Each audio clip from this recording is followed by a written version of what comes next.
Hey, what is going on, y'all? It is your boy Rhino Man here. This is SBN, Sports Bash Nation. Now, this is the most important offseason in Bears history, and it happens to coincide with what I think will be one of the most important drafts in NFL history. The talent in this draft is incredible, and on one hand, it's a blessing to have the first and ninth picks in such a deep draft. On the other hand, we only have 4 picks, and there are going to be some studs all over this draft. I truly believe this will be one of the most memorable drafts in NFL history. The amount of talent in this draft is incredible, and because of the unique situation of all the guys who got that extra year of eligibility because of COVID now coming out, also with all the college players that are getting that NIL money, there's not as much urgency to turn pro as early. You know, guys are staying in school longer, improving their draft stock. Guys like Olu Fashanu and Jared Verse, who probably would have been top 15 picks last year, now they're staying in school, developing more while getting paid more than a lot of guys who are already in the league. Reggie Bush lost his Heisman Trophy because boosters gave his parents a house. Now Caleb Williams played at UFC, living in a penthouse overlooking Los Angeles. So this is a unique situation, and it has created a logjam in talent that is unique to this draft. Now we do have all our picks next year, plus we have the extra second round pick coming from Carolina, and we do have 3 6th round picks, one of them which could turn into a 4th rounder in the Justin Fields trade. So I think it's very likely that we will use some of that capital to move up in this draft or acquire extra picks this year. You know, would it be worth it to trade our 9th pick and next year's 1st rounder and whatever else it might take to move up to 4 with Arizona and get Marvin Harrison Jr.? I don't know, but it is time for another mock. So with the first pick, the Bears select Caleb Williams, the obvious pick here. Ryan Poles is not even going to be in attendance for Drake May's pro day, so that should tell you where he's at. Everything Ryan Poles has said about Caleb Williams has been positive. When you talk to his teammates, they don't like him, they love him. Poles said of Williams, his leadership, how he brings people together, he's intentional with his leadership. Same goes with the staff. I'm having a hard time finding a person that doesn't like him or even love him, and that he can reach the highest limit.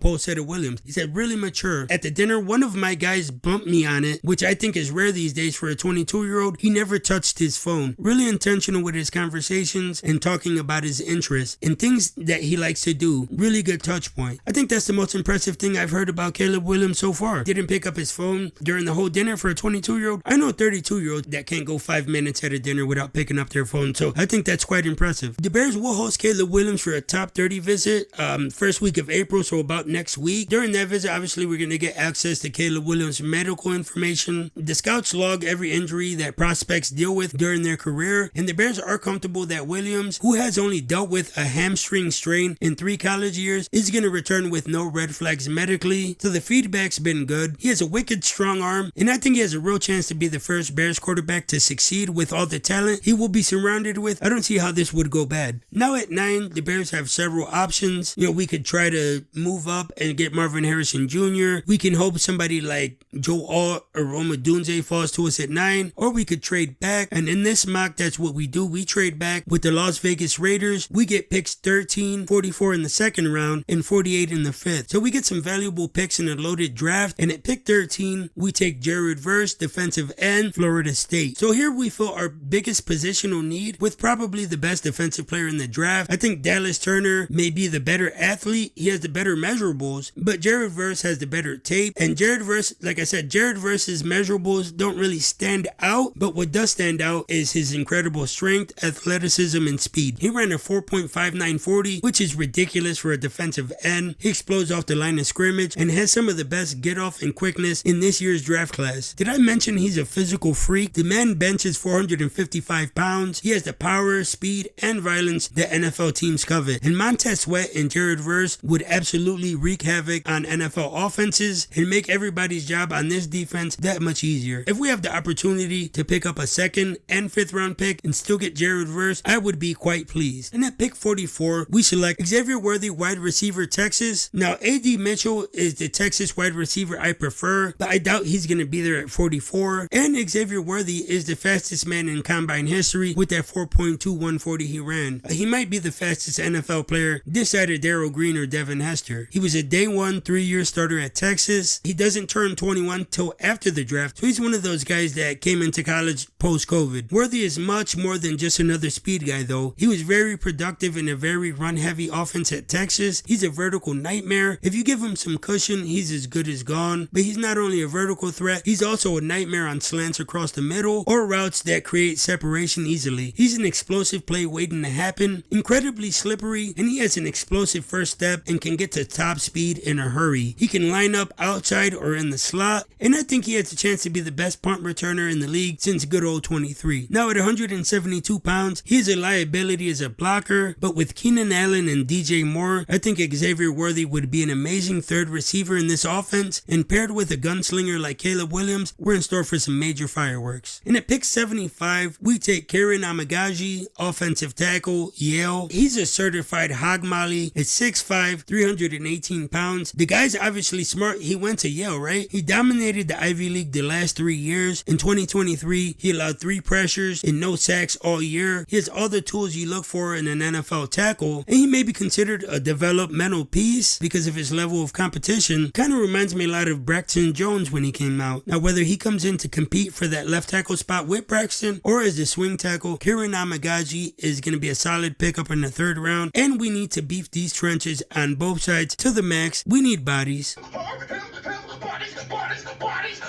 At pick 122 in the 4th round, we select Mekhi Wingo, defensive tackle, LSU. And while Mason Smith is the LSU defensive tackle I would prefer, I don't think he falls to the 4th round. Mekhi Wingo is somebody who could be a real sleeper in this draft. He's a machine, he's a real motor, and he's a real disruptive player. He plays low to the ground, he's hard to move, and I think he would be a great addition to an improving defensive line. I think Javon Dexter is going to absolutely break out this year. I think Zach Pickens has potential to be a stud, and Mekhi Wingo is a guy who I think will fit right into what we are building here in Chicago. We can never bring in too many bodies in the trenches, in my opinion.